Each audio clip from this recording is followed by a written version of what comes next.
Oui, Monsieur le Président, Monsieur le Ministre, je voudrais saisir l'occasion de cet amendement pour vous parler de la question des interprètes afghans de l'armée française qui sont dans une situation absolument épouvantable.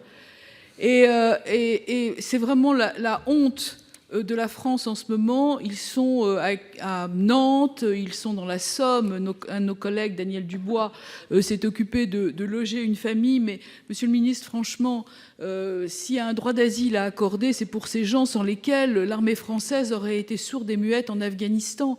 Donc, évidemment, je ne soutiendrai pas l'amendement de Madame Benbassa pour des raisons autres, mais je voudrais quand même profiter, puisqu'on parle du droit d'asile, Monsieur le Ministre, pour attirer votre attention sur le sort de ces familles qui ne peuvent pas avoir le traitement qu'on leur réserve aujourd'hui. C'est vraiment indigne de notre pays. Le système est ainsi fait. Ils se dirigent vers un service, ce n'est pas le bon. Après, ils sont en retard. Ils sont pris en charge par tous les bénévoles et sont très entourés. Mais néanmoins, je pense qu'il faudrait une action un peu plus forte et un peu plus collective pour pouvoir les recevoir de façon digne, tant ils ont aidé nos soldats en Afghanistan. Président Karoutchi a la parole. Oui, Monsieur le Président, Monsieur le Ministre, je partage d'abord totalement ce que vient de dire Nathalie, que j'ai soutenu en commission des finances là-dessus. Franchement, je ne dis pas quand on voit parfois à qui on accorde le droit d'asile venant de pays parfaitement sûrs, peut-être que quand même quelques cas d'interprètes qui ont aidé l'armée française en Afghanistan devraient quand même obtenir le droit d'asile. Je suis sûr, Monsieur le Ministre, que vous allez vous saisir de cela immédiatement parce que c'est injuste et c'est incompréhensible pour l'opinion publique. Franchement, je sais bien qu'on oublie très vite ceux qui nous aident, mais quand même, un geste, de temps en temps, ça peut faire honneur à notre pays. Merci, Monsieur le Ministre, vous avez la parole. Merci, Monsieur le Président. Plusieurs éléments de réponse. D'abord, rappeler au Sénat que nous avons créé 3000 places en CADA depuis le début de ce quinquennat.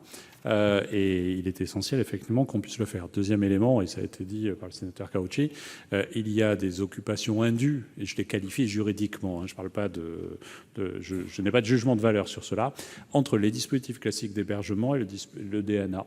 Et on a des dispositifs croisés. On a même des situations pires, notamment au nord de Paris, où on va retrouver des personnes qui ont le statut de réfugiés et qui sont dans la rue.